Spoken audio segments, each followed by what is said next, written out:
नमस्कार, मैं हूं अभिषेक त्यागी।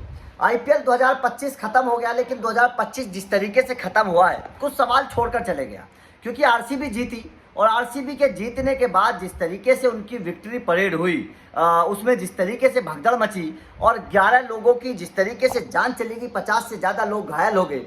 इसके बाद में सवाल खड़े हो रहे हैं। आरसीबी के एक इंसान को, आरसीबी से जुड़े हुए एक इंसान को अरेस्ट भी किया गया है, कुछ और लोगों को अरेस्ट किया गया है। जो चिन्नास्वामी स्टेडियम के जो लोग थे उनको पकड़ा गया है। कर्नाटक क्रिकेट एसोसिएशन के 2 लोगों ने इस्तीफा भी दे दिया है। कुल मिलाकर बड़ा हंगामा इस वक्त मचा हुआ है। कर्नाटक सरकार ने बड़ा एक्शन लिया है।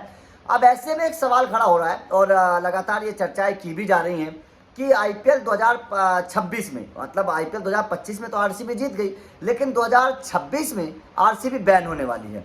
आरसीबी के ऊपर ये जो भगदड़ हुई है, जो हादसा हुआ है, ये हादसा आरसीबी के ऊपर भारी पड़ने वाला है और आरसीबी 2026 में बैन होने वाली है।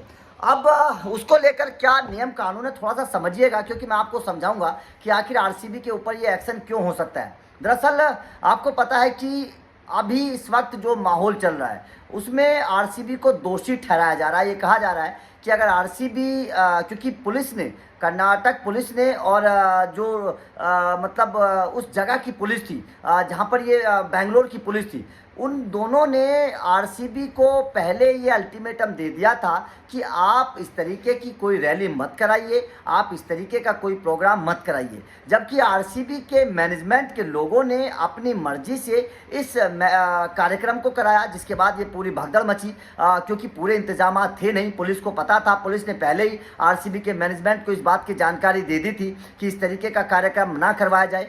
तो आरसीबी के खिलाफ अब लोगों की नाराजगी है और ये कहा जा रहा है, विराट कोहली के खिलाफ भी केस दर्ज कराया गया है, आरसीबी के खिलाफ भी केस दर्ज कराया गया है और ये कहा जा रहा है कि आरसीबी इस भगदड़ में, इस पूरे मामले की दोषी है। अब अगर आरसीबी दोषी पाई जाती है, क्योंकि इसकी अब छानबीन चल रही है, इसकी जांच चल रही है, जांच में अगर आरसीबी दोषी पाई जाती है तो बीसीसीआई के पास ये पावर होती है कि बीसीसीआई अगर चाहे तो टीमों को बैन कर सकती है।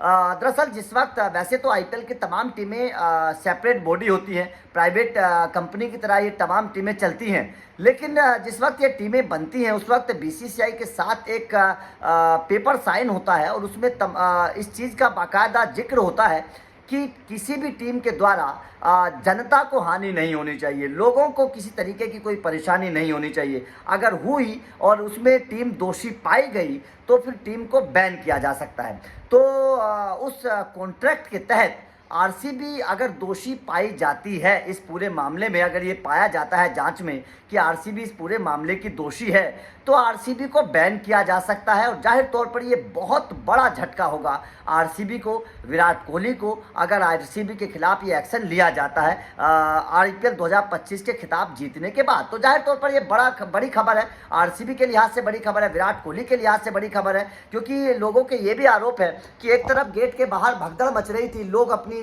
जान गंवा रहे थे और उसके बाद में दूसरी तरफ गेट के अंदर आरसीबी जश्न मना रही थी, विराट कोहली जश्न मना रहे थे, गाना बजाना हो रहा था। तो जाहिर तौर पर लोगों के बीच में नाराज़गी भी है कि आरसीबी को इस बात की पता था, लेकिन उसके बावजूद भी उन्होंने किसी भी इंसान को या किसी को बचाने की कोशिश नहीं की। लोगों की यहाँ तक भी नाराज़गी है कि जब विराट कोहली को पता चल गया था कि ये भगदड़ मच चुकी है और 11 लोग अपनी जान गंवा चुके हैं, तो विराट कोहली बेंगलोर छोड़कर क्यों चले गए? विराट कोहली लोगों के बीच क्यों नहीं रहे? विराट कोहली ने जान गंवाने वाले लोगों से के परिवार वालों से बातचीत क्यों नहीं की? इस तरीके की भी बातें की जा रही है, लोगों के अंदर बड़ी नाराज़गी है। तो आपका इस खबर पर क्या कहना है? क्या आपको लगता है कि आरसीबी को बैन कर देना चाहिए? क्या आपको लगता है कि आरसीबी दोषी है इस पूरे मामले की? कमेंट करके बताइएगा। वीडियो अच्छी लगी हो तो लाइक और शेयर जरूर करिए, चैनल को सब्सक्राइब करिए, अपडेट मिलते रहेंगे। Thank you very much.